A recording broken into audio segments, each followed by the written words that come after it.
어제 오늘 대한민국 정치권에서 가장 유명한 분이세요. 되게 죄송하게 생각해요. 왜냐하면 어떤 면에서 제가 좀 죄송하냐면요.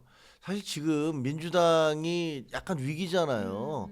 지금 그 통일교 게이트가 활짝 열리고 있어요. 이거 우리가 엄청나게 공격할 수 있는 소재거든요. 그리고 지금 내란 전담 재판부도 2심부터 하겠다고 그러는데 뭐 처음부터 이 법안 자체가 완전 누더기가 돼버렸잖아요. 특별 재판부를 하겠다, 뭐 1, 2, 3심을 다 하겠다, 법무부 장관에게 추천권을 주겠다, 온갖 말 같지 않은 위헌적인 요소를 다 쏟아 부었다가 이게 계속 공격을 받으니까 결국은 2심부터 할게라고 하면서 발을 뺐는데 위헌적 요소 다 줄였어라고 하는데 제가 보기엔 이거 못해요. 왜냐하면 이거 2심으로 이거 통과시켜서 갔다가 나중에 위헌 심판 들어가고 재판 중지돼 버리면 어떡할 거예요. 그러니까 못할 건데 이렇게 그 민주당의 문제점들을 우리가 공격할 수 있는 그런 좋은 기회인데 근데 네, 제 뭐, 문제로 인해서 네. 모든 방송에 가면 제일 먼저 요새 어떠세요? 괜찮으세요? 뭐 이런 얘기를 하니까 누리세요. 뭘 누려요? 그러니까 저는 누려야죠. 좀 가슴이 아프더라고요. 야 전 이거 국민이 지금. 야 우리 당이 지금 이거 공격해야 될 타임인데 이거를 왜 이럴 때 아니 저 징계 하겠다면 좀 뭐 좀 전에 했든가 아니면 나중에 해도 되잖아요. 그런 거 없을 때 우리가 타이밍을 봐서 그 공격을 그 민주당 공격 충분히 하고 난 다음에 할 수도 있는 거잖아요. 근데 왜 이렇게 불이 붙고 있는데 저를 확 던져놓는 바람에 솔직히 좀 드는 생각이 정무적 판단 진짜 지지리도 못한다. 누가? 장도혁 대표하고 자, 이것만 지도부지. 아니 근데 그럼 장도혁 대표랑 마지막으로 연락한 게 언제세요 혹시? 연락은 뭐 얼마 전에 사실은 저 어디 식당에서 만났다니까요. 우연히. 아, 그래요? 네, 우연히 만나갖고 우연이잖아요. 서로 우연히. 인사했어요? 서로 당연히 같은 자리에서 이제 왔는데 되게 쑥스러워하더라고요. 근데 사실 저하고는 오래전부터 알거든요. 뭐 형 동생 하던 사이인데 너무 오래 민망해서 근데 살이 많이 빠지셨더라고. 그래서 마음고생 하시는구나. 장 대표 왜 이렇게 살이 빠졌냐고 그랬더니 뭐 대표되고 나서 6kg 빠졌다고 그러더라고요. 그래서 건강 관리 잘 혀 뭐 이러고 이제 그게 언제예요? 그게 뭐 한 3주? 오래됐네. 그 사이에. 그래도 생각보다 뽀송뽀송한데 3주. 그래? 뭐 하여튼 네, 오래되지 않았는데요. 그렇게 됐는데 지금 하여튼 만나면은 이렇게 건강 챙겨가면서 이렇게 얘기하실 수 있겠어요, 장 대표한테? 아니 할 수 있죠. 그건 그거. 근데 저는 뭐 어쨌든 그 정치적으로 입장이 달라서 서로 이제 그 지금 대립하고 있는 건 맞아요. 맞는데 저는 제가 옳다고 생각하고 지금 그렇게 하면 안 된다라고 주장하는 거고 뭐 장 대표는 본인의 생각이 있겠죠. 그러니까 각자의 생각이 있는 걸 뭐라고 할 수는 없어요. 그러니까 어차피 민주정당이니까 그걸 놓고서 각자의 주장을 가지고서 뭐 티격태격하는 건데 그쪽이 주류고 이제 우리가 비주류니까 지금 네. 주류가 지금 주도하고 있는 거고 비주류는 그게 아니다. 뭐 이렇게 얘기하고 있는 건데. 아까 여기 질문도 나오던데 뭐 오늘 장도혁 대표가 50명 그 얘기하려고. 뭐 그 얘기하려고 이런 얘기 했는데 하더라고요. 역시 이렇게. 앵커 짬바는 어디 안 가. 앵커가 질문할 기회도 좀 줘. 아니 맞아요. 그 얘기하려고 해서 50명보다 내부에 한 명이 있어. 그 한 명이 저기예요. 저와 이제 뭐 네. 아마 한동훈 대표를 얘기하는 것 같은데 그 밖에 있는 저 50명보다 내부에 저 한 명이 더 무섭다 이런 얘기를 하셨어요. 근데 이거 뭐 이렇게 얘기할 수 있겠죠. 물론 이제 뭐 내부의 분열이 되게 무서운 거다라고 얘기하는데 저는 또 이걸 좀 달리 얘기하면 이 내부에 있는 사람들이 전부 다 절벽을 향해서 달려갈 때 누군가는 야 거기 가면 절벽이야 글로 가면 안 돼라고 소리치는 사람들이 있어야 되는 거 아니에요. 근데 그 소리치는 사람들을 배신자야 너는 너 왜 우리가 이쪽으로 달려가는데 안 따라오고 그러는 거야라고 얘기하면 저건 받아들일 수 없거든요. 그리고 민주주의 정당이라는 것은 그런 위험성 때문에 다양한 의견의 다양성을 받아들이는 거예요.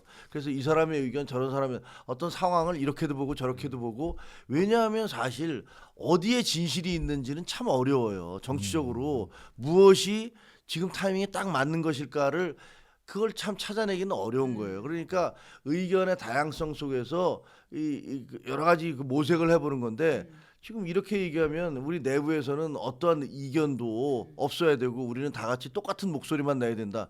저는 그거 당이 망하는 길이라고 생각해요. 대개 그런 정당들이 망해요. 그렇게 가면 안 된다고 생각하고 또 제가 조금 더 심하게 얘기하면 장도혁 대표에도 좀 더 심하게 얘기한다면 저는 이런 생각도 들어요.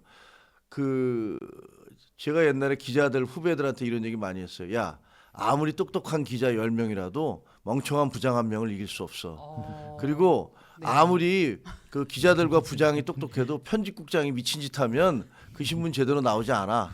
그리고 편집국이 다 우수한 애들이 있어도 사주가 완전히 왔다 갔다 하기 시작하면 그 신문 제대로 그 언론사 제대로 못 가. 이렇게 제가 옛날에도 그런 얘기를 한 적이 있어요.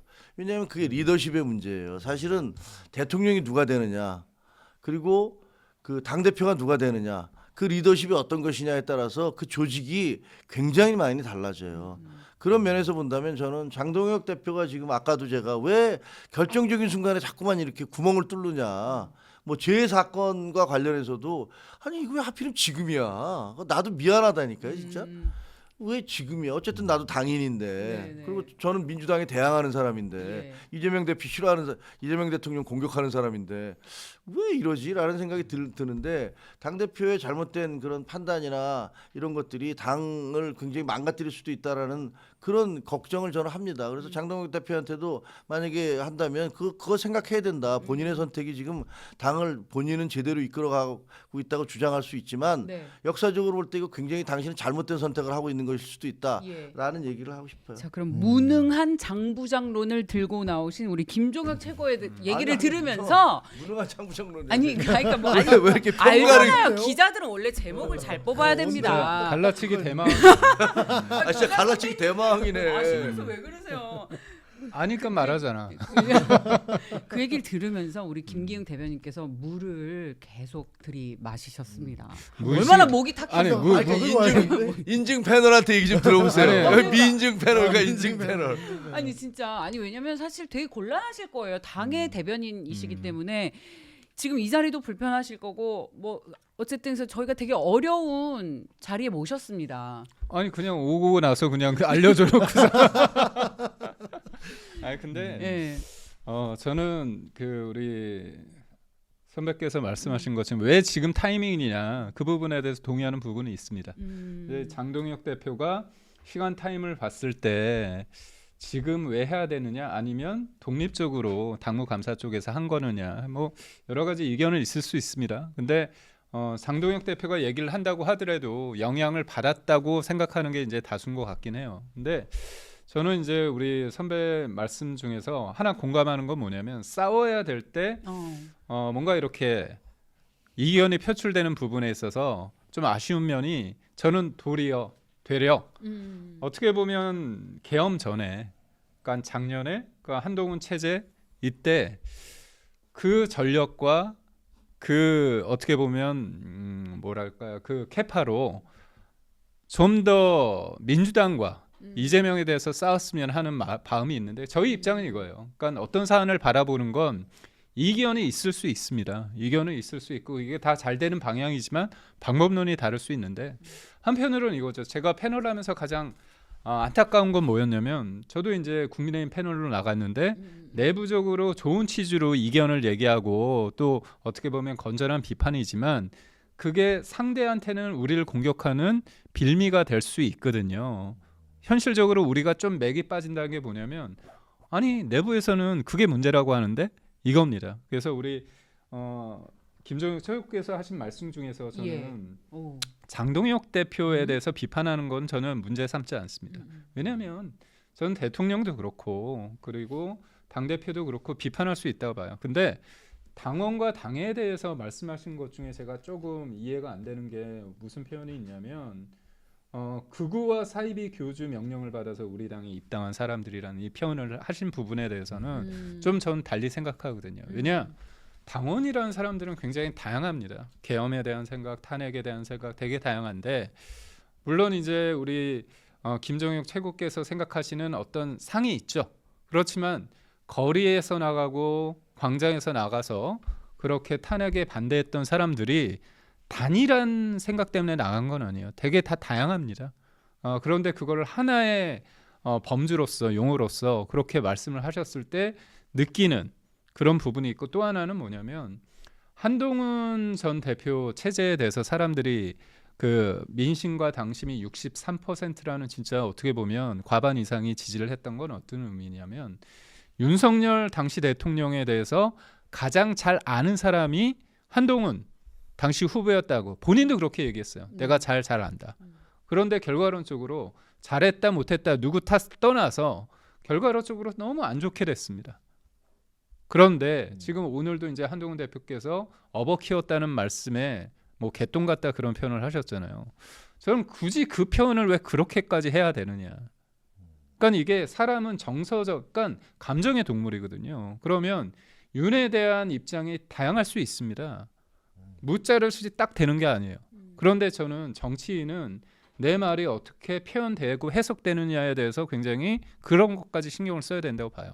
그리고 입장이란 게 우리가 그때 제가 아무리 얘기를 한다고 해도 이게 몇 초 단위로 그냥 몇 가지 얘기를 가지고 이제 오도될 수 있습니다.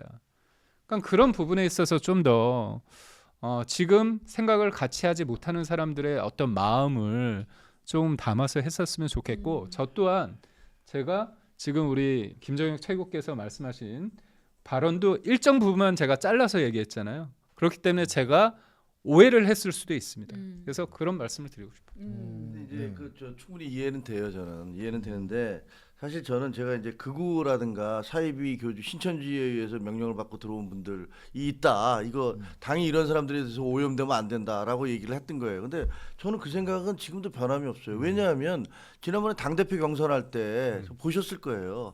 저 현장에 많이 그 가보면은요. 그 조원진의 우리공화당에서 그 행사 일정을 거기다 다 공지를 해요. 그리고 거기다가 야 우리가 가서 지원 유세를 해야 된다라고 해갖고 실제로 조원진의 우리 공화당 사람들이 줄줄이 와서 그 우리 전당대회에 와서 그걸 응원을 하고 꽹과리를 치고 그러더라고요. 아니 이게 말이 되는 겁니까? 조원진 정당이 왜 우리 정당에 옵니까? 그리고 왜 전환길의 정당이 왜 거기 정당에 가입돼 있는 사람들이 왜 우리 정당에 와서 꽹과리를 두드리고 누구를 소리치고 연호를 하느냐고요. 우리 당과 아무 상관없는 사람들이 이런 분들이 이중 당적자로 당에 들어와 있는 거예요. 그럼 이거는 법상으로도 명백히 불법이에요. 근데 우리가 가려낼 방법이 없어. 왜냐하면 당원의 신원은 완전히 비공개로 하도록 돼 있으니까 우리가 가려낼 수가 없어요. 그래서 저는 이렇게 전혀 우리 당과 그 뜻을 같이 하지 않으면서도 그 전광훈이라든가 조원진이라든가 황교안 이런 분들의 당에 들어가 있으면서도 이런 분들의 정치적인 지시에 의해서 우리 당에 와서 선거 유세를 하든가 혹은 또 이중 그 당적을 가지고 투표를 한다라든가 이런 사람들은 없어져야 된다라는 그런 주장을 하고 있는 거고요. 마찬가지로 신천지 혹은 통일교 여러 가지 논란이 되잖아요. 이 사람들이 돈과 그리고 그 교인들을 돈으로 회유를 하든가 정치인들을 회유하든가 아니면 그 당원들을 그러니까 교인들을 우리 당원으로 입당을 시킴으로써 실제로 우리 정당의 활동에 영향을 미치려는 어떻게 보면 정교 유착의 아주 나쁜 그런 모습들을 보여주고 있고 그게 지금 드러나고 있는 거예요. 그러니까 이렇게 되면 안 된다. 이것은 있을 수 없는 일이다라고 비판을 한 겁니다. 그러니까 이게 왜 잘못됐는지 어떻게 보면 저는 너무나 당연한 주장을 했다라고 생각을 해요. 이분들이 우리 당원으로 예를 들면 우리 당의 정강 정책이라든가 우리 당의 방향에 그 동조하지 않는데 교주의 지시에 의해서 그냥 들어왔다. 그래서 교주가 누구 찍으라면 찍고 이렇게 하는 게 옳은 게 아니잖아요. 그러니까 제가 말씀드리고 싶은 건 지금 그 특검이 지난 8월에 있던 그 윤영호 전 본부장의 어떤 멘트들을 다 일방적으로 편파적으로 선택적으로 수사하고 기소하지 않았습니까? 통일교는요 사실 국민의힘 쪽에만 그런 게 아니잖아요. 이번에 그렇죠. 진술이 다 나오지 않았습니까? 그러니까 결국 저는 그거예요. 통일교가 신천지가 어느 정도 됐는지 전 모릅니다. 그런데 우리 김종혁 최고께서 이런 말씀을 하시면 이게 내부적이고 우리 최고님은 진짜 멋지시잖아. 아유. 신뢰감이 있잖아. 아유. 그러면 이거를 가지고 민주당이 좀 더 세게 공격할 여지를 준다는 거예요. 그리고 또 하나 제가 진짜 우리 선배님이기 때문에 조심스럽지만 저는 그렇습니다. 좋습니다. 전환길 그리고 조원진 이분들이 저는 같이 할 수 있다고 봐요. 그러니까 뭐냐면 이재명을 막기 위해서 그 사람들과 거리를 둬야 된다고 저는 생각 안 합니다. 그러니까 계엄에 대한 입장이 다를 수 있어요. 그리고 탄핵에 대한 입장이 다를 수 있지만 저는 정치라는 게 공통부모를 찾아가는 거고 전선은 좀 단일하게 좀 넓게 해야 된다고 본다면 지금 누가 극우고 누가 내란 세력이고 저는 기준은 있습니다. 뭐냐면 폭력적인 행위를 한 사람들에 대해서는 확실하게 선을 그어야 된다고 생각을 해요. 그럼 전환길이란 그 강사에 대해서 제가 평가를 한다면 저랑 생각이 비슷한 점도 있고요. 다른 생각도 있습니다. 그런데 전환길 그리고 지금 말씀하신 우리 공화당 쪽 사람들을 극우나 그런 프레임으로 딱 했을 때 우리 다음에 그분들이 나중에 보면 국민의힘을 찍거든요. 그렇다면 그분들을 굳이 그렇게까지 할 이유가 전 있냐. 그래서 저는 장동혁 지도부에 대해서 못하면 비판할 수 있다고 봅니다. 그거에 대한 거는 저는 다르다고 봐요. 그런데 다만 당원과 당에 대해서는 좀 더 조금 웬만하면 그래도 같은 값이면 예. 맞는 말씀인데 예. 저는 사실 저는 보수잖아요. 저도 네. 보수예요. 그리고 저는 대한민국이 보수가 대한민국의 주류 세력이라고 확신을 해요. 사실은 우리나라는 공산화가 될 가능성이 큰 나라였어요. 소련과 중국을 바로 위에 두고 있고 북한이 그 양쪽 국가의 지원을 받아서 전쟁까지 치렀던 나라 아니에요. 그 조그만 나라예요. 사실은 우리가 다 공산화될 수 있는 나라인데 이승만 대통령이 남한 단독 정부를 수립함으로써 그래서 이것을 지켜냈고 그다음에 한미 상호 방어 조약을 1953년에 맺어낸 거 아니에요. 이거 방공포로 석방해 가면서까지 미국이 이승만을 암살하기 위한 무슨 레디메이드인가 무슨 그 계획까지 있었어요. 에버레디 계획까지 있었어요. 이승만을 저 안 되겠다. 우리 말 안 듣는다. 근데 이승만이 그렇게 버텨내서 한미 상호 방어 조약을 만들어낸 거예요. 한미 상호 방어 조약이라는 게 뭐예요? 야, 니네 나라가 공격받으면 우리 서로 돕기로 하자. 아니 한국 같은 조그만 나라가 그때 당시에 미국 같은 초강대국이 전쟁이 난리도 없지만 우리가 가서 도와준들 뭐가 되겠어요. 근데 똑같은 동등한 조약을 맺어냈어요. 아래서 박정희 대통령이 산업화를 일으켜서 우리나라가 지금 이렇게 레일을 깔아놓은 거예요. 대한민국의 주류 세력이에요. 예. 보수가. 그런데 투철한 역사관. 저는 보수이기 때문에 이 보수가 잘 되기를 바라요. 보수가 어떻게 해서든지 근데 보수가 미래 지향 세력이 돼야 돼요. 이제는 어떻게 해서든지 우리 국가를 우리 나라를 제대로 만들 수 있는 비전을 제시해야 되고 그다음에 방향을 제시해야 돼요. 그리고 보수라는 게 뭡니까? 보수는 기본으로 법과 질서를 존중하고 전통을 강조하고 그다음에 관용하고 능력 있는 집단이 보수여야 돼요. 제가 보기에 윤석열 대통령 하에서 그런 일들이 있었는가 이런 부분들에 대해서 상당히 저는 부정적이에요. 왜냐하면 저도 그때 지도부에 있었지만 우리가 의정 갈등이니 뭐니에 대해서 이렇게 가면 안 됩니다. 이거 나라를 이런 식으로 갈등으로 몰아가면 안 됩니다라고 수차례 얘기하고 독대해달라고 했고 근데 마이동풍 이른바 친윤들이라는 분들을 불러다가 뭐 술은 수없이 드셨지만 정작 당대표와 상의하는 것들은 한 번도 안 했잖아요. 그거 안 하셨어요. 그리고 김건희 여사에 대해서도 이렇게 하시면 안 됩니다. 이렇게 하시면 큰일 납니다. 수차례 그래서 독대라는 걸 하러 갔을 때 명단까지 가서 이렇게 하면 안 됩니다. 이 사람들은 잘라내야 됩니다. 라고까지 얘기했잖아요. 안 들어주셨어요. 결국은 그래놓고 계엄을 하면서 체포조 명단에 한동훈도 집어넣고 술 취하면 사람들한테 쏴 죽이겠다고 그러고 이게 말이 되는 얘기입니까? 근데 이런 식의 비상계엄을 한 것을 이렇게 대한민국의 주류 세력인 보수가 법과 질서를 아예 깨버리고 폭력 사태 없었다고요? 폭력 사태가 왜 없어요?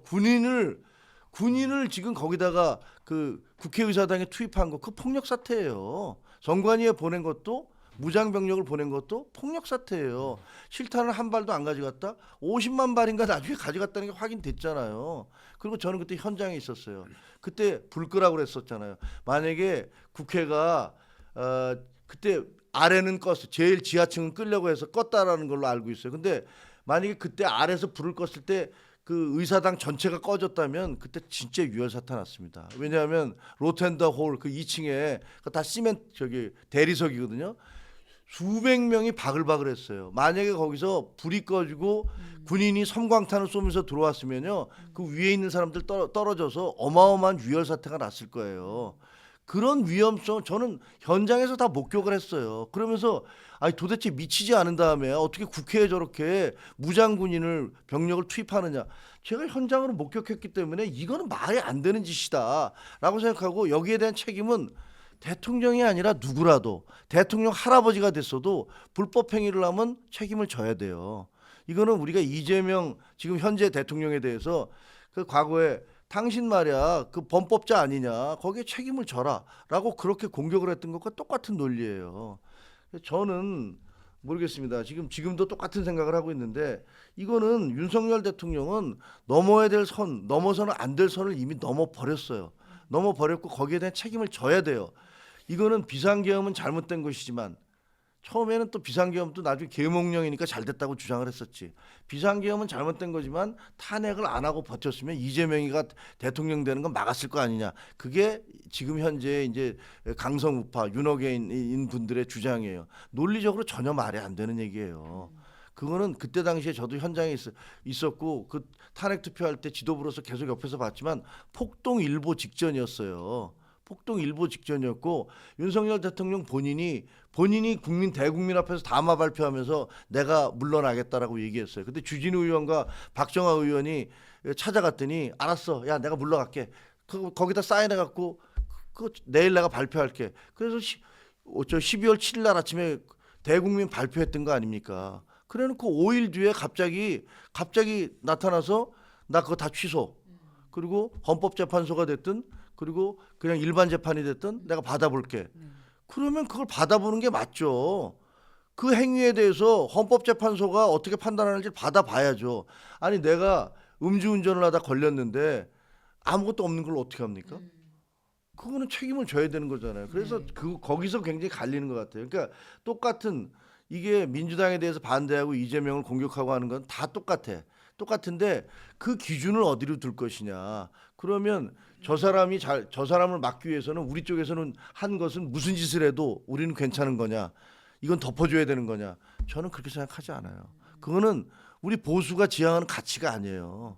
그렇게 해서도 안 되고 민주당에도 우리는 그렇게 하면 안 된다고 얘기를 해야 되는 거예요. 그래야지 대한민국 발전한다고 저는 생각해요. 어떠세요? 들으시면서? 질문이 왜 그래요? 저 이렇게 핵심을 해야지. 아니 제가 이렇게 말씀하실 제가 줄 말씀드리고 싶은 알았어요. 건 뭐냐면 예. 한미 상호 방위 조약 말씀하셨잖아요. 그게 2023년도가 70년이 됐습니다. 그래서 윤석열 대통령이 5월에 갔죠. 근데 그 전에 일본을 갔습니다. 기시다 총리하고 했는데 그때 제3자 강제징용 관련해서 제3자 변제라는 걸 했죠. 그러니까 결국 뭐냐면 65년 한일 청구권 협정을 통해 가지고 일본 입장은 뭐냐면 다 해줬다, 보상해줬으니까 더 이상 못한다는 거고 문재인 정부 때 대법원에서 그거를 해야 된다는 게 나왔습니다. 그것 때문에 여러 가지 국제적인 뭐 이슈가 됐었는데 그래서 차선책을 한 게 뭐냐면 우리나라 기업 중에서 일본의 이득을 본 포스코 그런 데서 돈을 차출을 하고 돈을 기금을 내고 일본이 자발적으로 해가지고 그게 됐어요. 그래서 그게 기금 출연을 통해서 그 피해자들이 그걸 수긍했습니다. 근데 그 사이에 민주당 쪽에서는 엄청 공격을 하는 거예요. 굴욕적이다, 뭐 친일이다 그 프레임으로. 그래서 지지율이 떨어졌다가 3월 달에 떨어졌다가 5월 달 기시다 갔을 때 기시다하고 윤석열 당시 대통령하고 히로시마 한국인 원폭 피해자 위령비에 공동 참배하면서 다시 되고 5월 달에 바이든을 만나면서 바이든이 윤석열 당시 대통령의 노래 팝송 때문에 좋아하는 게 아니라 어떻게 보면 그 피해자인데도 불구하고 일본과 미래지향적인 걸 한 겁니다. 네. 그래서 저는 윤에 대해서 윤석열 정부에 대해서 잘한 게 있고 저는 계엄에 대해서 전 동의하지 않아요. 저는 그거는 문제 있다고 봅니다. 다만 계엄이 곧 내란인가 여부에 대해서는 저는 좀 법적인 지금 수순에 있으니까. 근데 저는 아쉬운 건 뭐냐면 한동훈 전 대표가 이건 내란이라고 딱 규정을 초반에 해버린 거죠. 그러다 보면 우리 안에서 내란이라고 하는데 민주당은 너무 좋지. 그리고 지금 잘 보십시오. 조은석 특검이 참 재밌는 게 뭐냐면 사법부가 내란 한 통속이다. 그 프레임으로 갔잖아요. 주기현도 날려야 된다고 하고 조이대도 막 흔들어 댔잖아요. 근데 무혐의 나왔습니다. 그러니까 결국 저쪽은 내란과 극우 프레임으로 진짜 쫙 간 거예요. 그러다 보면 여러분 딱 보시면 내란 동조하지 이 말이 얼마나 무섭습니까? 그쵸. 그래서 저는 윤 대통령이 무죄다 유죄다 법적인 부분도 있고 특히 유죄라고 하더라도 그게 계엄이 곧 내란인지 아니면 본인이 비상 계엄을 선포할 자격은 돼요. 근데 그게 조건에 맞느냐? 그게 그리고 불법적인 요소가 있다면 직권을 남용한 혐의냐? 그걸 봐야 된다는 건데 지금 민주당은 얼마나 지금 기가 차냐면 무조건 유죄 아니면 불이라고 보는 겁니다. 그러니까 그런 분위기가 사실 여론이란 게 참 무섭거든요. 그래서 저는 많은 사람들이 계엄이 곧 내란이라는 거에 대해서 지금 법적인 부분이 있으니까 저쪽은 진짜 그 분위기 속에서 일방적으로 우리가 밀린 건 있습니다. 그러니까 그런 부분이 좀 아쉽다는 거고 저는 윤석열 대통령을 지지하는 사람이 있고 이게 있어요. 윤 대통령을 지지하는 사람 중에서 계엄에 다 동의하느냐 탄핵에 대해서 다 뭐 반대하느냐 그건 아닙니다. 되게 다양해요. 네. 그렇다면 그 사람들의 그 마음 그렇다면 한동훈 전 대표가 어떤 사안에서 본인의 입장을 낼 때 굳이 윤 대통령에 대해서 그렇게 언급을 안 해도 되는데 업어 키웠다고 하니까 오늘 개똥 같은 소리라고 이렇게 얘기하는 건 사실 당내 이게 하나된 목소리가 되는 데 있어서 저는 좋지는 않아요. 그래서 맞는데 네. 근데 이제 반박을 좀 드리자면 네. 우리 단계 얘기하잖아요. 그 당원 게시판에서 지금 그걸로 여론 조작을 했느냐 무슨 뭐 윤석열 김건희 부부를 뭐 공격을 했느냐 하는데 그때 저는 그 단계에 그때 당시에 한동훈 대표 당시 대표였어요. 그 11월입니다. 작년 11월 달 개헌 바로 전에 그게 윤석열 그 김건희 여사에 대해서 이게 무슨 그 특검이 가네 안 가네 이럴 때 이런 위기 상황일 때요. 제일 위기 상황일 때요. 근데 그때 한동훈 대표에 대해서 정말 입에 담을 수 없는 욕설들로 그냥 도배가 됐어요. 거기 그 창들이. 그리고 지금도 보면 그 이른바 그 윤 어게인 세력이라는 분들 이분들이 만들어내는 카드 뉴스나 이분들 사이트에서 이분들은 욕설 아니면 논리를 전개시키지를 못해요. 무슨 제 차 입에 담을 수 없어요. 한가발, 한배신, 살모사 뭐 하는 놈 담으셨는데요. 말할 수 없는 얘기들로 그냥 차고 넘쳐요. 어떤 사람이 이렇게까지 욕을 할 수 있는지. 근데 그런 것들에 대해서 얘기합니까? 그런 것들에 대해서 그렇게 하면 안 됩니다라고 얘기합니까? 그 윤석열 전 대통령 대통령이 된 사람이 그 군 장성들 불러놓고 한동훈이 불러와 쏴 죽이게 내지는 뭐 강호필 그 여의도 뭐 갔을 때 뭐 가만 안 두겠다 구태타 하겠다고 뭐 이런 식의 아니 이런 얘기를 하는 대통령에 대해서는 그렇게 관대하고 거기에 대해서 그 당사자인 한동훈 전 대표가 그 무슨 소리야 내가 자기가 언제 나를 키워줬다고 그런 식으로 뭐 업어 키웠느냐 그 배신자론이 거기서 나오는 거거든요. 이른바 윤석열 그 전 대통령이 검찰로서 나이가 어리고 그러니까 열 몇 살 차이 나잖아요. 14살인가 3살인가 차이 나니까 다 키워줬는데 너를 그 법무부 장관도 시켜줬는데 배은망덕한 놈. 그거 전혀 사실 아니거든요. 둘이서는요 4기수 차이밖에 안 나요. 왜? 이분이 워낙 재수를 많이 하셔갖고 그리고 4기수 차이니까 상하 관계가 아니에요. 그냥 한 팀이면 같은 팀이지. 이분들이 상하 관계가 된 건 서울지검 중앙지검 몇 차장인가 그 한동훈이 몇 차장일 때 갑작스럽게 졸지에 몇 단계 뛰어넘어서 문재인 대통령에 의해서 이분이 서울중앙지검장으로 옴으로써 상하 관계가 형성된 거예요. 비로소 그때 처음으로. 그리고 윤석열 지금 그때 당시에 중앙지검장은 똘똘한 애들, 잘 쓰는 애들 그런 애들 다 갖다가 그냥 쓴 거예요. 그게 한동훈이고 이복현이고 그다음에 윤대진이고 뭐 이런 검사들 잘 나가는 검사들 갖다가 쓴 거예요. 근데 그거를 놓고서 무슨 뭐 윤석열이 뭐 키워줘서 됐다라고 얘기하는 건 어불성설이고요. 법무부 장관을 시켜준 건 맞아요. 법무부 장관을 갑작스럽게 뭐 상상도 안 했는데 갑자기 법무부 장관을 시켰죠. 거기도 뭐 지금 보니까 뭐 김건희 씨의 영향력이 컸다라는 얘기들도 막 나오고 있긴 하지만 그거는 본인들의 필요에 의해서 쓴 거예요. 그리고 실제로 한동훈은 법무부 장관이 된 다음에 민주당과 1대 180으로 싸워서 그때 다 기억나실 거예요. 그 이전까지는 국회에 나가면 장관들이 전부 다 고개 숙이고 조아리고 있었지만 한동훈은 안 그랬잖아요. 말이 안 됩니다. 그러면서 계속 싸웠잖아요. 그리고 이재명 대통령에 대해서도 그때 당시에 대해서도 국회에서 계속 범죄 혐의를 수사를 해서 대장동 사건과 관련해서 결국은 통과시켰잖아요. 법원에서 기각이 됐지만 그 통과시켰어요. 그런 수많은 노력을 했다고요. 그렇게 열심히 어떻게 보면 지금 윤석열 전 대통령은 한동훈 그 전 대표에 의해서 많은 도움을 받은 사람이에요. 자기 방어를 쳐줬고 그다음에 수사할 때도 똘똘한 후배로서 열심히 수사를 해서 갖다 준 거고 그런데 마치 자기가 뭐 키워준 듯이 그래서 그것을 배반한 듯이 얘기하는 건 사실이 아니에요. 그거는 검찰에 출입해보거나 그 내용을 아는 사람들은 지금 이른바 윤호개인 세력에서 얘기하는 무슨 배신자론이라는 게 얼마나 말이 안 되는지 그거는 뭐 다 알 수 있는 얘기예요. 우선적으로 이제 그 우리 김종혁 최고께서 말씀하실 때 보면 윤 어게인 세력 이 표현을 이제 반복을 하시는데 윤 어게인 세력이 뭘까요? 윤석열 대통령을 다시 대통령으로 만들자? 그거 불가능하잖아요. 근데 길거리에 나가서 전 보니까 네. 윤석열 윤 어게인 그 뭐 영상 같은 거 보면요. 그분들은 그런 주장을 하더라고요. 윤석열 대통령이 그 무죄로 나오실 거다. 나와서 그 다시 그 정권을 잡을 것이다. 그런 얘기를 해요. 근데 제가 말씀드리고 싶은 건 뭐냐면 딱 이거죠. 프레임이 윤어게인, 구구, 뭐 사이비 이 몇 가지 단어로 이렇게 규정이 당한데 그런 어떤 반발이 좀 있는 것 같고요.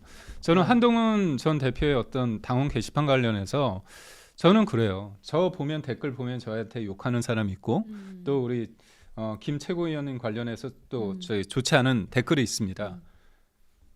기분 나쁘죠, 저도 사람이지라. 어쩔 수 없죠. 그런데 네네. 저는 한동훈 대표께서 작년 이 당원 게시판에 대해서 저는 그랬어요, 진짜 나와서 한동훈 전 대표가 그거 알아보고 만약에 가족이 돼 있고 그러면 인정을 하시고 아니면 아니라고 말씀하셔라. 그런데 어떤 상황이 되더라도 이 어떤 결론이 나오더라도 그걸 가지고 한동훈 대표를 끌어내리는 거에 대해서는 난 반대한다 얘기를 했습니다. 계엄 전이에요. 이 당원 게시판 문제가 굉장히 핫했을 때. 근데 전 그거죠. 그런데 가능성이 큰 거잖아요. 그러면 일반적인 사람 이게 갑자기 누군가 뒤를 캐서 나온 게 아니라 시스템 오류로 이게 나온 거잖아요. 그런데 한동훈 전 대표의 가족이 연루돼 있다는 게 있습니다. 그러면 당 대표와 가족이 대통령과 어떻게 보면 배우자를 공격을 했다, 비판을 했다. 왜 굳이 익명에 대해서 그렇게 해야죠? 한동훈 대표 같은 경우는 그때 집권 여당 대표잖아요. 그러니까 그 방식에 대해서 알아버린 거야. 그렇다면 사람들이 그거에 대해서 기분은 나쁘죠. 저는 여기에서 뭐 잘잘못을 하고 그런 거 그게 중요치 않다고 봐요. 감정의 덩어리가 있는 게 현실입니다. 그러면 이거 관련해 가지고 장동혁 체제가 들었었을 때 이거에 대한 요구가 있어요. 그래서 저는 이거를 왜 여기까지 해가지고 후벼 파냐 이거지. 한동훈 대표가 정치를 계속한다고 한다면 내가 알아보니까 이런 게 있다. 내가 볼 때 그 정도 할 얘기다. 네. 하지만 당원 이 가운데서 당원들이 볼 때 불편했다면 죄송하다 이걸 하든가 아니다 얘기를 하는데 자꾸 개인정보 말씀하시면서 뻔히 알게 됐잖아요. 이 문제가 결코 도움이 안 됩니다. 저는 진짜 이재명하고 싸워야 되거든요. 한 트럭입니다. 싸워야 될 이유가. 예. 그래서 저는 한동훈 대표가 만약에 이 문제에 대해서 입장 정리가 안 되고 이게 당원 게시판이 지나가면 수면 아래 있는 게 아니에요. 이게 저는요. 네. 저도 그때 현장에 있었으니까 그 11월 달에 그 윤석열 대통령이 가장 궁지에 몰려서 몸에 간을 주지 못할 정도로 술이 취해서 뭐 그렇게 막말을 퍼붓고 계엄이라는 것들 비상계엄을 하려고 그렇게 준비하던 그 시기에 그 당원 게시판 문제가 터진 거예요. 익명으로 돼서 아무도 알 수 없는데 갑자기 한동훈과 가족의 이름과 같은 사람의 이름을 끄집어낸 거예요. 누군가가. 이것도 도저히 이해할 수 없는 일이에요. 왜냐하면 이 당원 게시판 만드는데 제가 알아요. 왜냐하면 제가 그 최재형 원장 때 그때 혁신위원이었고 그때 만들었어요. 당원 게시판이라는 것들이 민주당에서는 계속 당원 게시판을 통해서 의견을 게시하는데 우리는 그런 통로가 없다. 그래서 그거 만들자라고 해서 만들었어요. 그때 우리가 논쟁을 했어. 이걸 익명으로 하냐 실명으로 하냐 여러 가지가 있었지만 실명으로 하면 그러면 누가 자기 얘기를 하겠냐. 그러니 익명으로 하자. 익명성을 보장해서 그러면 뭐 한 사람이 여러 번 쓰든가 뭐 그래도 어쩔 수 없다. 그런 얘기를 다 논의를 해서 그걸 만들어 놓은 거예요. 그런. 나중에 몇 년 뒤에 이런 일이 벌어질지 우리가 어떻게 알았습니까? 그리고 그 익명 게시판에서 어떠한 방법을 쓰면 실명을 끄집어낼 수 있다는 것도 전혀 몰랐어요. 아무도 몰랐어요. 그거를 아는 사람이 없었어. 근데 우연찮게 그렇게 한동훈 대표와 가족과 이름이 같은 사람들의 이름을 끄집어낸 다음에 몇 시간 만에 이게 닫혔어요. 이거는 이제 더 이상 알아볼 수가 없어. 그것만 하기 위해서 끄집어낸 다음에 이 사람들의 썼다는 글들이 이제 몇 달 동안에 1000여 건이잖아요. 1000여 건. 근데 이 1000여 건이 아까 말씀드렸던 대로 예를 들어서 제가 한동훈 대표의 가족이라면 저 같아도 쓸 것 같아요. 아니 우리 아버지나 혹은 뭐 우리 남편이나 뭐 누가 우리 사위가 될지 모르지만 거기에 대해서 입에 담을 수 없는 그런 심한 욕설들을 거기다가 당원 게시판에서 하루에 몇천 건씩이 올라오는데 거기에 그게 아니고 윤석열 김건희 부부도 잘못하는 게 많아라고 거기다가 기사라든가 칼럼이라든가 뭐 사설 이런 거를 링크시켜서 올려놓은 게 이렇게 정말 소극적이다 못해 정말 아무것도 아닌 방어를 한 게 그것도 개수로 따지면 수천 개에 하루에 뭐 끽해봤자 열 몇 개씩 되는 거 그게 어떻게 그게 여론 조작이 될 수가 있겠어요. 그게 어떻게 그렇게 심각한 비난을 받을 만한 내용이 되냐고요.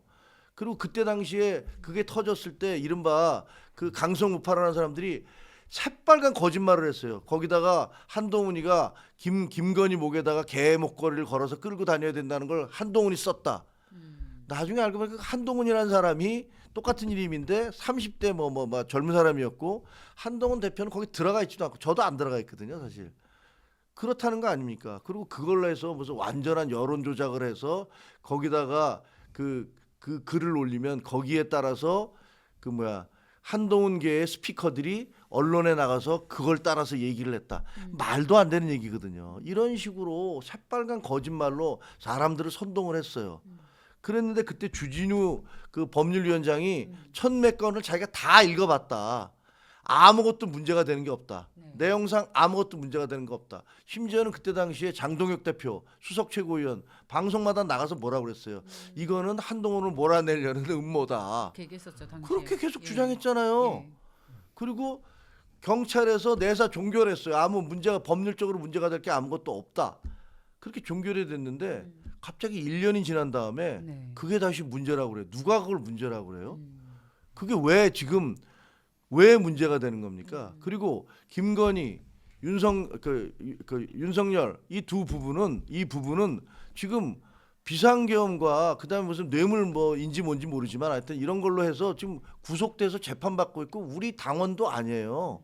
근데 갑자기 왜 당무감사위가 우리 당원도 아닌 구속된 전직 대통령 부부를 위해서 이것을 규명해야겠다고 나오는 겁니까? 언제 이래본 적이 있어요? 왜 그러는 거예요? 이거는 이유는 딱 하나예요. 한동훈은 상처 입혀야겠다. 한동훈은 공격해야겠다. 저에 대해서도 마찬가지죠. 제가 썼던 그런 방송에서 공개적으로 했던 얘기들 그것들은 문제가 되고 박민영 대변인이 김혜지 의원에 대해서 자기 당 의원에 대해서 그렇게 입에 담을 수 없는 그런 장애인 비하를 한 것 이건 괜찮은 건가요? 장해찬 의원이 당 전직 당대표를 고름이니까 짜버리겠다. 이렇게 얘기하는 것들은 괜찮은 건가요? 그러면 윤한홍 의원이 똥 묻은 개, 겨 묻은 개 이렇게 얘기한 거나 혹은 또 그 주호영 의원이 거기서 아니 이거는 윤석열의 폭정이었다. 이렇게 얘기한 거. 이런 것들에 대해서 왜 아무 말씀 안 하시냐고요. 그리고 우리 당무감사위원장 이호선 위원장 본인은 부정선거를 주장하고 그다음에 계엄은 잘된 것이다. 정당한 것이다. 헌법재판소 해산해야 된다. 이렇게 얘기하시는 분 아니에요. 이런 분이 우리 당무감사위원장의 자격이 있는 겁니까? 저는 이런 분은 헌법학자로서 애들을 가르칠 자격이 있는지도 좀 의심스러워요. 근데 그분이 뭐라고 그러셨냐면 또 저에 대한 징계 바로 내리기 하루 전날 자기 블로그에다가 그 들이받는 소는 돌로 쳐 죽여야 된다. 임자도 죽여야 된다. 예. 이런 얘기를 하셨어요. 그게 무슨 의미라는 걸 모르는 사람이 어디 있습니까? 그러면 징계를 받는 대상을 들이받는 소로 비유를 하면서 거기다가 돌로 쳐 죽여야 된다. 임자도 죽여야 된다. 이렇게 얘기하는 분은 이렇게 얘기하는 그 자체가 당무감사 대상이 아닙니까? 본인은 그렇게 얘기하는데 제가 오늘 방송에 나갔더니 민주당 패널이 스쳐가면서 박지원 의원이 저한테 그러더라고요. 어이 김 국장 머리 조심해 돌로 맞을 거니까 그러더라고요. 네? 이런 얘기를 왜 그렇게 얘기를 해? 이런 얘기를 하신 분이 당무감사위원장이라고 나와서 거창하게 뭐에 대해서 당의 뭘 명예를 훼손했고 뭘 했고 이걸 누가 받아들이겠습니까? 이거를 국민들이 받아들일 수 있겠습니까? 제가 보기에는 지금 이런 모든 것들을 보면 이것은 하나의 짜여진 그림에 의해서 그러니까 쉽게 얘기하면 우리 당내에서 그 본인의 반대파인 그리고 지금 비주류가 된 한동훈과 한동훈계라고 얘기하는 한동훈과 가까운 사람들을 어떻게 해서든지 죽여버리겠다. 돌로 쳐 죽이겠다라는 식의 계산을 가지고 하는 게 아닌가. 그런 의심을 누구든지 하는 거예요. 갑작스럽게 1년 전에 있었던 그 단계를 끄집어내서 왜 우리 당 그 당무감사위원회가 신천지 대변인이 돼야 됩니까? 왜 윤석열 전 대통령의 대변인처럼 행동을 합니까? 그거를 누가 납득을 할 수 있겠어요. 그래서 이제 많은 분들이 하시는 말씀 중에 왜요 선배 저도 힘들어요. 아니 중간에서 힘들 것 같아요. 아니 그래도 이제 뭐 워낙 얘기를 듣는 것이 훨씬 우리 많은 분들께 유익하고 저희 지금 178만 분이 8만 들어오셨습니다. 명. 178. 원투 뿌뿌뿌뿌. 아, 숨좀 쉬시고. 양쪽에 아니, 양쪽에 있는 패널은 살을 아니 원래 방송국 놈들이 덕분에 저희가 먹고 삽니다. 오신 김에 여러분 구독 좋아요 아니 저는 눌러주시고요. 우리 네. 저기 김정육 최고 우리 선배 말씀을 들으면서 이해되는 부분이 있습니다. 당연히 그 왜 지금인가 그런 부분이 있고 저는 사실 굳이 지금 할 필요는 없다고 생각합니다. 그런데 장동혁 체제가 들어서면서 당원 게시판 관련해서의 어떤 당원들이 이 부분에 대해서는 좀 짚고 넘어가야 된다는 목소리가 있는 건 현실이에요. 그렇기 때문에 그 부분이 있고 저는 지금 윤리위원회가 수장이 없습니다. 그래서 당무감사위원회가 일종의 이제 검찰 역할이고 법원 역할이 이제 윤리위원회거든요. 그렇다면 윤리위원회에서 어떤 수장이 선 상태에서 당무감사 결과가 나오면 되는데 당무감사와 윤리위원회 구성이 안 된 상태에서의 텀이 너무 크다. 지나치게 그러면 정치적인 공방이 흐를 수 있다. 그리고 제일 중요한 건 진짜 싸워야 될 상황이거든요. 지금 네, 저쪽이랑 예, 그래서 맞습니다. 그런 아쉬움이 있고 저는 지금 김종혁 최고께서 말씀하신 것처럼 한동훈 전 대표가 사실관계를 지금 어느 정도 됐다면 선제적으로 당원 게시판 전에 얘기를 하시는 건 어떨까요? 아니 그리고 예. 본인 봤을 때 문제가 없다고 생각한다면 근데 저는 지금은 계엄한 이후에 사후적으로 특검을 통해서 여러 가지 법원을 통해서 법정 공방을 통해서 알려진 부분이 있잖아요.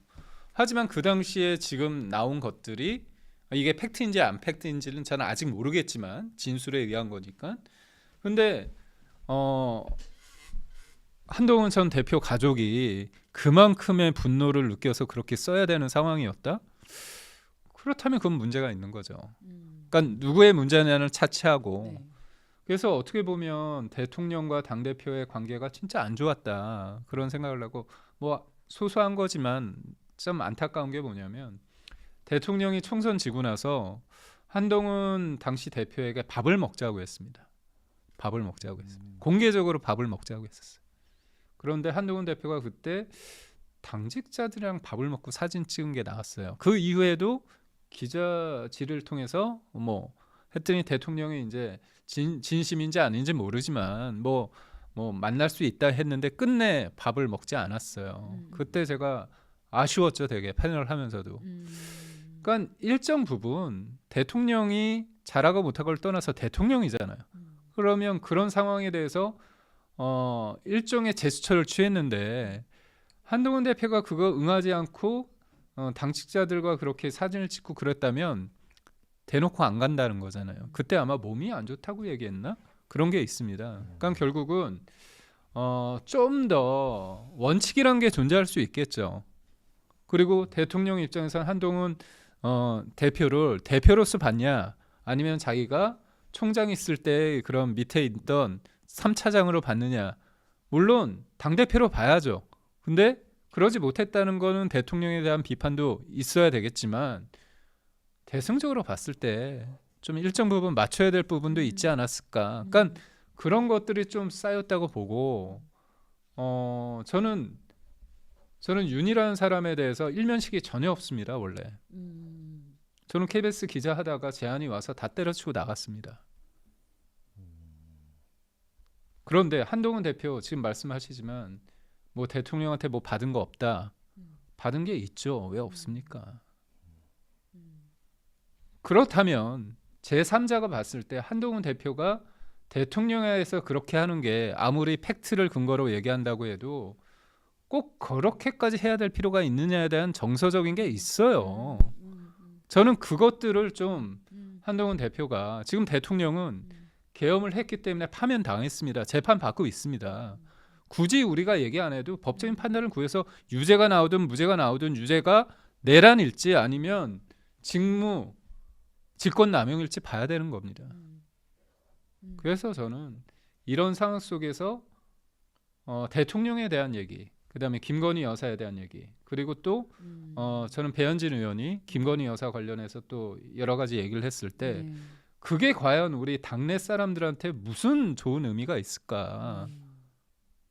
아니, 대통령에 대한 평가가 다양하죠. 저도 답답한 면이 있습니다. 왜 없겠어요? 그래서 저는 본인은 내가 대통령한테 별로 받은 게 없고 나는 소위 말해서 내가 진짜 능력이 있어서 그 자리에 갔다고 얘기를 하더라도 사람들은 그렇게 보지 않습니다. 그리고 한동훈 대표가 전당대회 때 63% 받은 건 여하튼 윤석열 대통령이라는 스타일을 너가 잘 안다고 하니까 잘 좀 하라는 게 있었어요. 그거는 부인할 수 없습니다. 그렇다면 그런 면에 있어서 저는 한동훈 전 대표가 좀 더 조금 어떤 사안에 있을 때 워낙 잘 싸우시니까 그 논리는 이재명과 이재명 정부와 민주당에 하시고 뭐 지금은 로키로 하시는 것 같아요. 근데 오늘 얘기는 또 로키로 하시다가 이제 좀 표현을 하셨는데 그런 거는 또 그러니까 사법부의 영역은 사법부의 영역이고 지금 우리가 싸워야 될 전선 속에서 이거는 굳이 대통령과 김건희 여사를 이쪽으로 끌어들이지 말자. 하지 않았으면 좋겠다는 저의 생각입니다. 네. 참 어려워요, 진짜. 너무 어렵습니다. 맞습니다. 이 정치 청년님께서도 우리끼리 싸워봤자 이재명한테 좋은 일 시키는 거다라는 말씀을 하셨는데 공감합니다, 그죠? 혹시 하고 싶으신 말씀? 근데 이제 뭐 이게 가령 이제 우리가 옛날 얘기 쭉 하고 그러니까 이제 사실 김기영 그 대변인하고 저하고는 뭐 그때 방송도 계속 같이 했었고 그리고 또 그 인증 패널 중에서 제일 합리적인 분이잖아요. 저는 인증 패널이지만 제일 합리적이고 아우 뒤끝 또 뒤끝 언론사 후배고 네, 그래서 뭐 좋게 저희하고는 사실 길거리에 만나서 길거리에 서서도 서로 방송하고 나오다 지하철역에서 만나서 한참 동안 맞습니다. 야 이거 어떻게 해야 되는 거야 이거 뭐 이런 고민을 토로하기도 했기 때문에 총론에서 저는 뭐 같은 길이라고 생각을 해, 같은 곳을 바라보고 맞습니다. 있다고 생각을 해요. 그래서 뭐 사실 여기서 뭐 김기영 대변인에 대해서 막 좀 안 좋은 얘기하면 제가 보기가 좀 마음이 안 좋아요.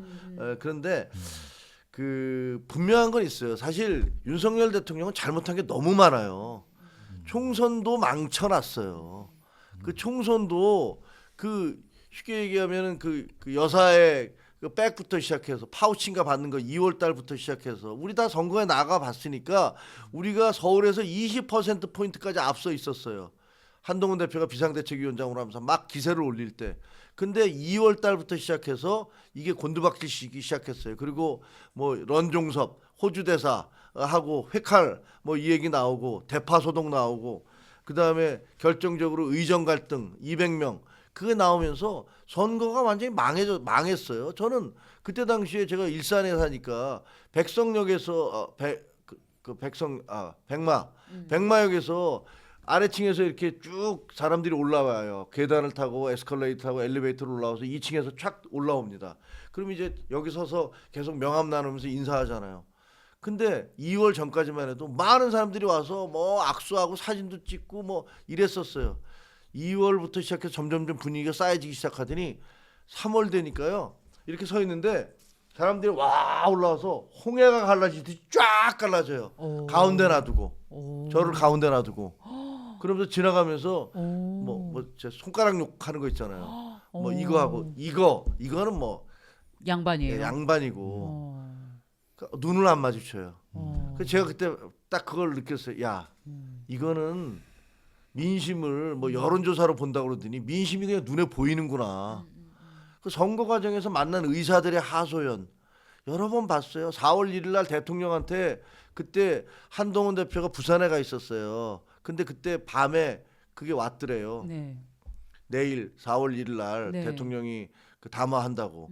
근데 저희는 그때 야 드디어 대통령이 생각을 바꾸셨구나. 선거 며칠 앞두고 야 그래서 이제 의사들한테 야 알았어 이제 대화합시다라고 하고 내가 이제 이거 바꿀게라고 얘기하면 마지막 신락 같은 희망을 가질 수 있겠다 이렇게 생각을 했었어요. 네. 한동훈 대표한테도 그 전날 밤에 왔는데 한동훈 대표 그거 보고 그 비서실장한테인가 전화했다는 거 아니에요. 나 비대위원장 그만두겠다. 이거 못한다 이제. 우리 지금 다 죽고 있는데 여기서 이렇게 하시면 어떡하냐. 그랬더니 왜 그러냐고 그러면서 알겠다고 대통령한테 얘기하겠다고. 그래서 나중에 나 얘기 들어보니까 바꾼 거는 딱 한 줄 바꿨더라고요. 대화의 가능성도 열려 있다. 이거 한 줄 넣은 거예요. 저는 그날 그거 담화하는 거 보면서 이제 끝났구나. 총선 끝났구나. 여러 사람이 저한테 전화해 왔어요. 형, 우리 끝났어. 담화 봤지? 대통령 때문에 끝났어. 그리고 결과가 그렇게 됐어요. 근데 그때까지도 용산 대통령실에서는 그때 계셨으니까 그 140석은 우리가 할 거라고 그렇게 주장을 하더라고요. 내가 어이가 없어갖고. 네? 비사 하나 알려드릴까요? 그날 KBS, MBC, SBS가 그걸 했어요. 그 출구 조사를 했어요. 출구 조사를 했는데 90석 정도 나왔어요. 거기다 이제 그거를 그 개수 조정을 해서 보도를 해야 되는가. 이 큰일 났네 이거. 야 이게 뭐지? 이렇게 된 거야. 이거 너무 그 쇼킹하니까 90석인데 그 사실을 이제 그 자기들끼리 이제 연락을 한 거야. 야 니네 보정을 어떻게 하니? 어느 정도 하니? 그래서 그때 당시에 MBC가 제일 짜게 보정을 해서 그 다음에 그 KBS가 제일 높게 보정을 했고 그 다음에 SBS가 중간이었고 네. 이렇게 수치가 나왔어요. 예. 이렇게 나왔어. 근데 그거를 발표되기 전에 어느 다른 방송 국에서 알았어. 그래서 그거를 듣고서 보도는 못 하잖아요. 예. 그래서 용산의 대통령실에다가 관계자한테 전화해서 야 출구 조사가 이렇게 나왔다는데 예. 큰일 났다 니네. 그랬더니 그 담당자가 웃기지 마세요. 우리는 최소한 140석 넘어요. 당일까지 그 당일까지 그러고 있더래요. 그래서 그 대통령실에 대통령한테 우리 큰일 났습니다. 100석 좀 넘습니다라는 보고서 갖고 들어왔더니 대통령이 노발대발하면서 어떤 놈이 이런 보고서 갖고 오냐고. 그래갖고 그다음에 보고를 못했다. 그런 얘기들 많이 들었어요. 그러니까 이게 도대체 대통령께서 지금 그 총선도 그렇게 사실은 망치신 다음에 그 총선 망치신 다음에 백서 만들었잖아요. 백서 만들 때 제가 백서 팀이어서 알아요. 네. 그 백서 팀 가보니까 네. 딱 틀이 짜져 있어. 예. 이번 총선을 망친 것은 대통령이 아니라 한동훈이다. 그래서 그걸로 몰아가려고 계속하는 거 제가 계속 반대했습니다. 말도 안 되는 소리 하지 말라고. 네. 그래서 결국은 그건 무산됐는데 네. 그다음에 당대표 경선을 했는데 63%가 된 것이 뭐 대통령하고 잘해보라고 아니에요. 그때 당시에 대통령실에서는 네. 김옥균 프로젝트 가동하셨어요. 그래서 뭐 갑작스럽게 원희룡 장관이 뛰어나오고 그러면서 되면은 처음에는 어떻게든지 떨어뜨리자. 그다음에 그러면 도저히 여론조사상 안 될 것 같으니까 되고 나도 그러면 100일 내에 3일 천하를 만들겠다. 그래서 김옥균 프로젝트라는 것들을 공공연하게 얘기를 하고 그다음에 김옥균 프로젝트도 안 되니까 100일 내는 떨어뜨리겠다. 그런 얘기했고 나중에 그게 김대남인가 하는 친구가 그 서울의 소리 방송하고 얘기하면서 뭐 했던 얘기들 그게 다 공개가 됐었잖아요. 제가 보기에 윤석열 대통령 부부는요. 어떻게 그때 이제 김건희 여사가 일단 심사가 뒤틀리고 난 다음에는 어떻게 해서든지 저 한동훈이를 어떻게 하면 죽일 수 있을까에 모든 그 에너지를 쓰신 거야. 이게 말이 됩니까? 국가 지도자가? 그러니까 이런 부분들에 대해서 이제 다 진실이 다 드러나고 있는데 그런 것까지 이미 다 나중에 조금만 있으면요. 5년 뒤만 있으면 드라마도 나오고 책으로도 나오고 온갖 게 다 나올 거예요. 영화로도 만들어지고. 저는 그때 옆에서 본 사람으로서 예. 진실을 얘기해야 될 거 아니에요. 그걸 어떻게 대통령 부부를 어떻게 우리가 대통령 부부니까 이분들을 존중해야죠. 그러나 잘못한 것들에 대해서 그거를 잘못한 걸 잘했다고 할 수는 없는 거예요. 더구나 이 마당에서. 저는 과감하게 잘못한 것들을 인정하고 대통령 부부의 잘못을 인정하고 절연해야 된다고 생각해요. 이제 우리 당은 대통령 부부가 잘못한 것들을 받아들이지 않겠습니다. 계엄은 잘못된 거고 탄핵은 당연한 겁니다. 주호영 의원이 얘기했듯이 그렇게 얘기를 해야 돼요. 그래야지 우리가 지방선거에서 그나마 조금이라도 가능성이 있지 이런 식으로 계속 윤호개인 시적으로 지금 얘기는 그거잖아요. 야 우리가 그렇게 얘기하면 저 윤호개인하고 자통당하고 조원진 당하고 황교안 당하고 다 떠나면 우리가 어떻게 이겨 이런 얘기 아닙니까? 근데 거기에 계속 그 사람들한테 볼모처럼 잡혀 있어서 선거에서 이길 수 있을 것 같습니까? 저는 절대로 안 된다고 봐요. 제 생각은 그래요. 너무 또 많이 좀 심호흡 좀 하시라고. 근데 마지막에 좀, 그 네. 김기행 대변인께서 계속 저는 이렇게 들었거든요. 이미 죽은 그러니까 표현이 좀 그렇습니다만 죽어 있는 시체인데 이미 죽었는데 왜 거기다 자꾸 칼 꽂고 총 쏘고 하냐라는 말씀으로 들었어요. 그러니까 윤 대통령이 잘못한 거 다 알고 그래서 재판을 받고 있는데 그걸 우리끼리 굳이 들춰내서 다시 잘못을 상기시키지 말고 우리끼리 좀 감싸자 그런 부분에서는 그런 말씀으로 우선적으로 들었습니다. 이제 예. 총선 관련해서 네. 말씀드리자면 저도 뛰었습니다. 그렇죠. 인천 연수에서 아깝게. 제가 이제 3,000표로 졌죠. 3,000표로 진 건 1,501표면 제가 이겼다는 그렇지. 거잖아요. 아쉽죠. 아쉽습니다. 그래서 이게 여러 가지 어떤 책임에 대해서 가타부타 얘기는 좀 그렇고 네. 국민의힘이 저 같은 경우는 중앙의 바람도 영향이 있지만 좀 하나 되지 못한 게 있습니다. 제가 네. 당시 당협위원장을 전국에서 유일하게 이긴 사람이거든요. 근데 당협위원장이 저를 돕지 않았습니다. 그래서 그런 부분이 좀 있었고 또 여러 가지 무소속으로 누군가 나왔다가 드랍하는 상황이 있어서 좀 당이 원칙이 좀 있어야 된다. 그 과정 속에서. 근데 페널티는 전혀 안 줘요. 여튼 그런 게 있습니다. 그러니까 전 지역구에서 느꼈던 그 중앙의 바람 플러스 현장에서 느꼈던 그런 게 있고 이거죠. 그러니까 저는 그러니까 약간 뻔뻔함이 좀 필요했었다. 전 생각해요. 이재명이라는 사람이 당을 장악하는 과정을 보면 저는 동의하지는 않습니다. 제가 기자로서 봤을 때는 굉장히 비판적으로 봤을 거예요. 그런데 현실 정치에 목도하면서 느낀 게 뭐냐면 야 저기는 이기니까 새가 붙네? 이기니까 언론도 가네? 언론이 참 비판적으로 접근해야 되는데 힘을 얻으니까 그리고 종편이 뭐 유튜브니 뭐 편파 유튜브니 찍어내리니까 유튜브 아니 종편에서도 눈치 엄청 봅니다. 그게 바람직하지는 않은데 현실입니다. 그래서 저는 지금 한동훈 대표 체제에서 윤과의 관계 속에서 비판적으로 한 부분이 있겠죠. 마음에 안 묻는 분도 있겠죠. 그리고 제가 아는 것보다도 감정의 그런 어떻게 보면 그게 있는 것 같습니다.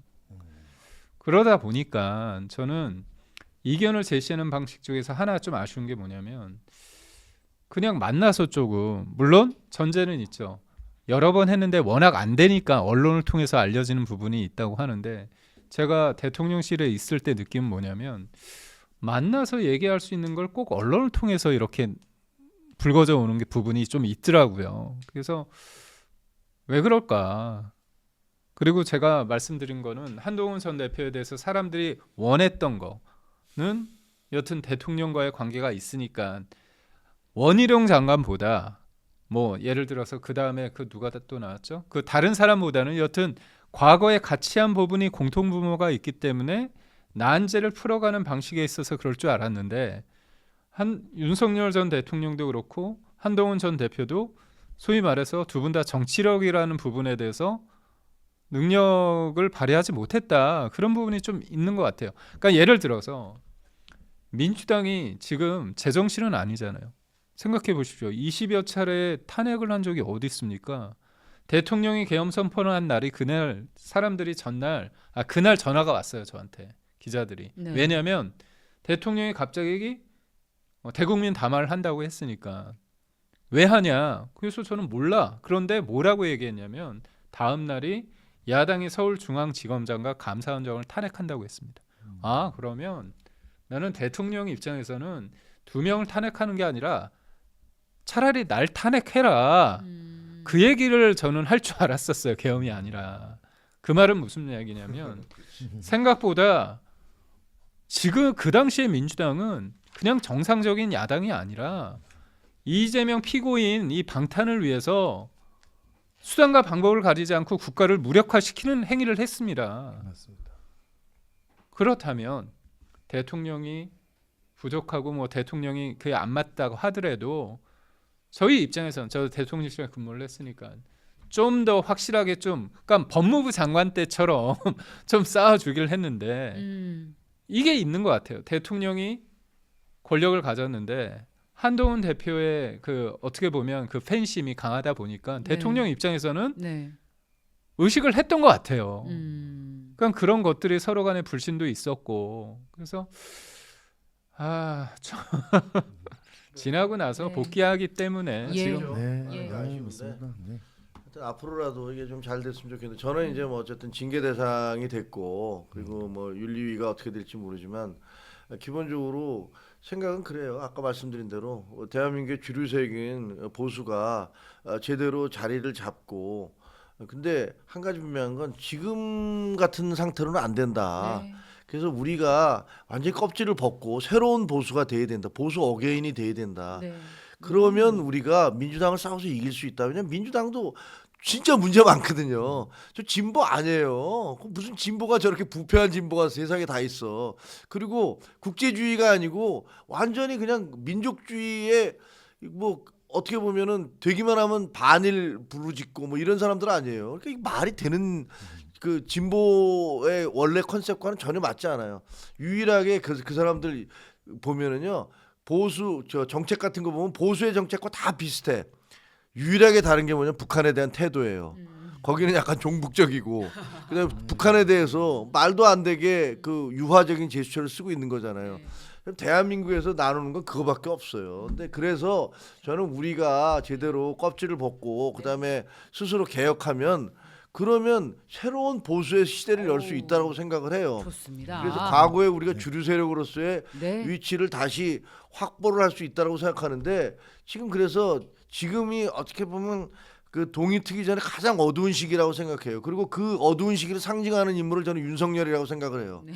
그래서 그분이 하지 결국은 말라는데 자꾸 얘기해. 자꾸. 저는 화가 나서 그래요. 자꾸 얘기하지 말라고. 망치하셨는데 남의 얘기를 안 보수도 들어. 망치셨다고. 아니 내가 봤을 때 우리도 문제야. 안 들어. 안 들어. 아, 뭘 제가- 남의 말을 네. 아유, 아니 농담인데 근데 뭐 네, 그렇게 돼서 그 뭐 지금 조금 다른 데 나가면 이렇게 그냥 편하게 얘기하기 힘들어요. 근데 네. 사실은 그 약간 그 대통령실에서 근무했던 우리 맞아요. 김기영 대변인 그랬었고 예. 저는 이제 당에 있었고 그런데 그래서 서로 입장이 다른 두 입장을 이렇게 공개적으로 긴 시간 동안 얘기하는 건 없어요. 그거 사실 우리가 할 수가 없어요.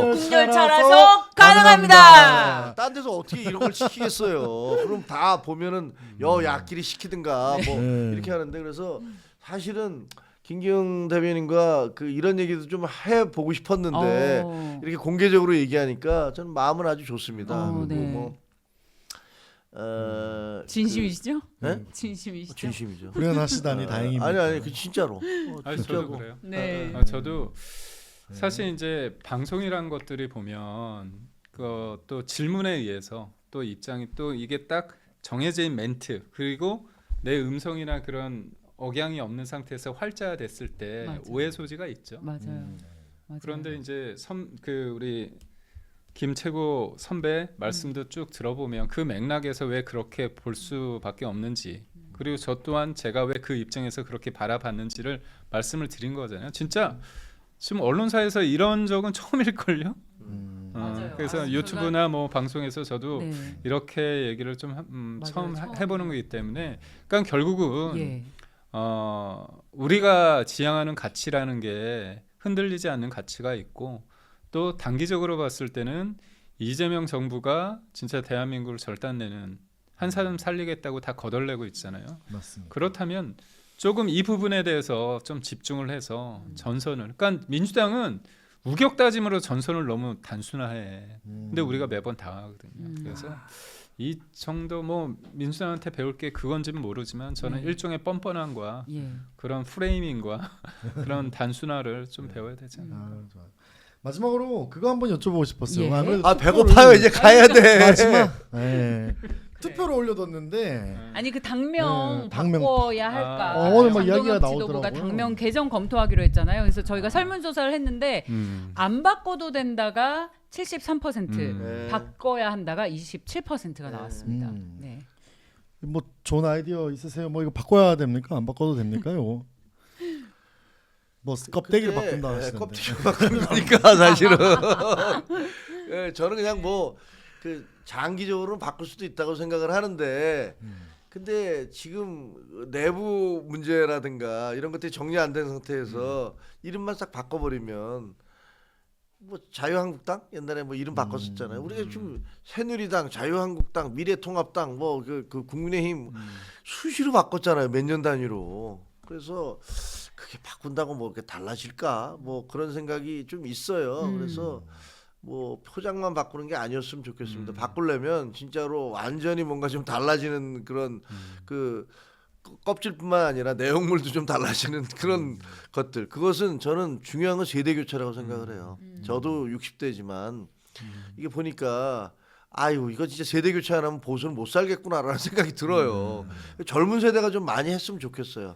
젊은 세대가 40대, 50대 뭐 이런 연부역 강한 세대들이 많이 등장해서, 그래서 보수당을 좀 튼튼하게 해줬으면 좋겠다라는 그런, 그들에게 문을 열어주고 그들을 할 수 있는, 그래서 우리 같은 세대가 좀 물러나도 이 세대들을 보면서 박수 칠 수 있는 그런 당을 한다면, 그때 뭐 그런 내용과 더불어서 이름도 좀 바꿀 수 있겠지만 그런 거 아니고 지금 이대로 있는데 싹 껍질만 바꾸겠다. 그럼 뭐 해서 뭐예요 그거는.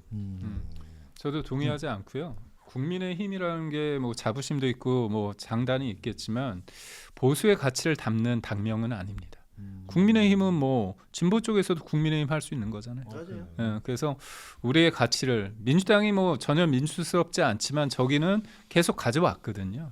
그렇다면 우리가 좀 장기적으로 우리의 가치를 담아낼 수 있는 그런 그릇이 필요하다. 근데 지금은 어떤 의도성이 너무 다분하기 때문에 지금 별 그건 없을 것 같다. 그래서 저는 지방선거는 국민의힘으로. 국민의힘. 알겠습니다.